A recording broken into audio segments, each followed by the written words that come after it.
তো দেখো প্রশ্নে কি বলেছে, তিনটি ধনাত্মক সংখ্যার প্রথম এবং দ্বিতীয়টির অনুপাত 3:4। প্রথম এবং দ্বিতীয়টির অনুপাত 3:4 এবং দ্বিতীয় এবং তৃতীয়টির অনুপাত 3:5। তৃতীয় এবং তৃতীয়টির অনুপাত 3:5 এবং প্রথম ও দ্বিতীয়টির গুণফল 4500 এবং তিনটি সংখ্যার যোগফল কত? চলো একটু সলভ করি।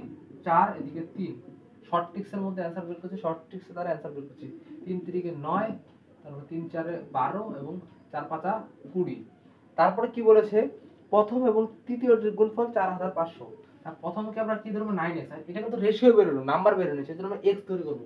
9x এবং কি বলছে প্রথম এবং তৃতীয়টি কি 20x, এর গুণফল কত হয় 4500।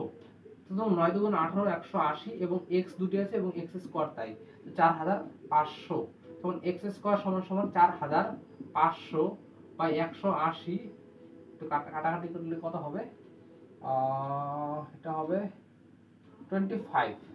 তো x সমান সমান 25 √25, তো x সমান সমান মানে 25 এর 5 স্কয়ার 25 এবং সুতরাং এখানে x এর মান হবে 5।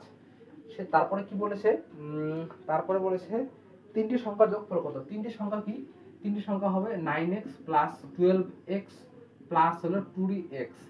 9x এর x x আছে, x এর সঙ্গে গুণ হয়ে যায়, মানে 9 × 5 প্লাস 12 × 5 প্লাস 20 × 5 কত হবে 5 9 45 প্লাস 5 12 60 প্লাস এদিকে কত আছে 20, 5 20 100।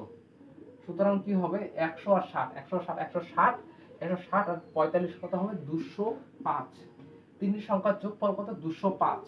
এটি তো অ্যান্সার দিয়েছিল, এটি হবে এই প্রশ্নের কারেক্ট অ্যান্সার। ভালো লাগলে অবশ্যই লাইক করো এবং চ্যানেলটিকে অবশ্যই সাবস্ক্রাইব করে দিও, ঠিক আছে? তো বাই।